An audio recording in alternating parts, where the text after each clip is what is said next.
Hello everyone, welcome to another video.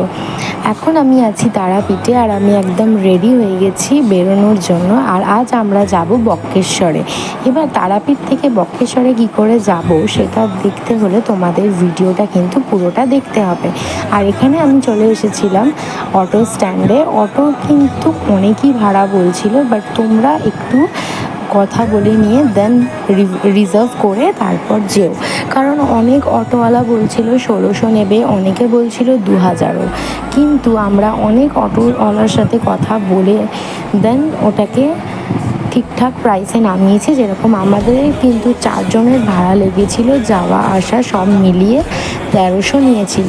তাই তোমরা একটু কথা বলে নিও, কারণ ওরা কিন্তু অনেকটাই ভাড়া বলে। আর দেখো আমরা এই রাস্তাটা দিয়েই চলে যাচ্ছিলাম। আর হ্যাঁ, যেতেই কিন্তু লাগবে 2 ঘন্টা তারাপীঠ মন্দির থেকে পুরো বক্রেশ্বরের মন্দিরের কাছ অবধি। আর এই রাস্তাটা কিন্তু ভীষণ রিস্কি লেগেছে আমার, কারণ হচ্ছে কি এখান দিয়ে দেখো দুপাশারই শুধু বড় বড় ট্রাক যাচ্ছিল আর আমাদের এই ছোট্ট অটোটা যাচ্ছিল মিডিল দিয়ে।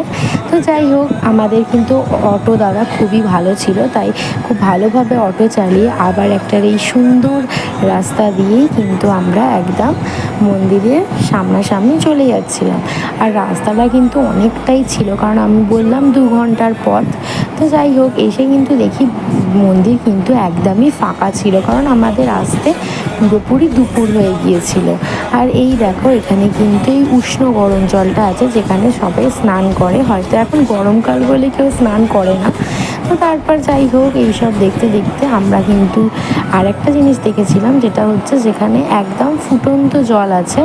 আর যেই জলটা মানে একদম ফুটছে, আর ফুটে মানে দেখো ধোঁয়া বেরোচ্ছিল।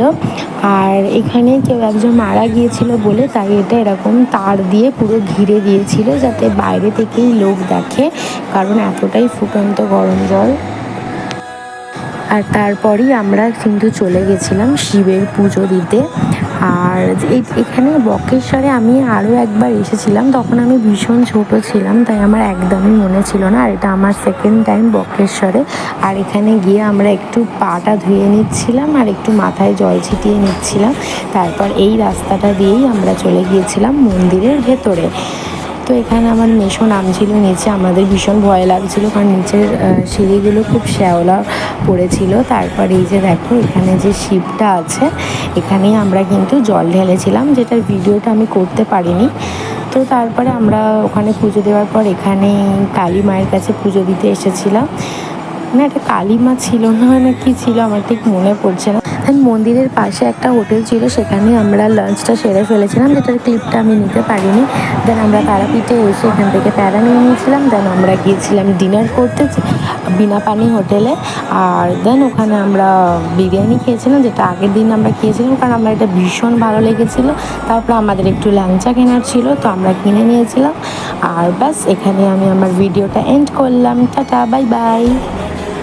ভিডিওটা ভালো লাগলে লাইক করে দিও।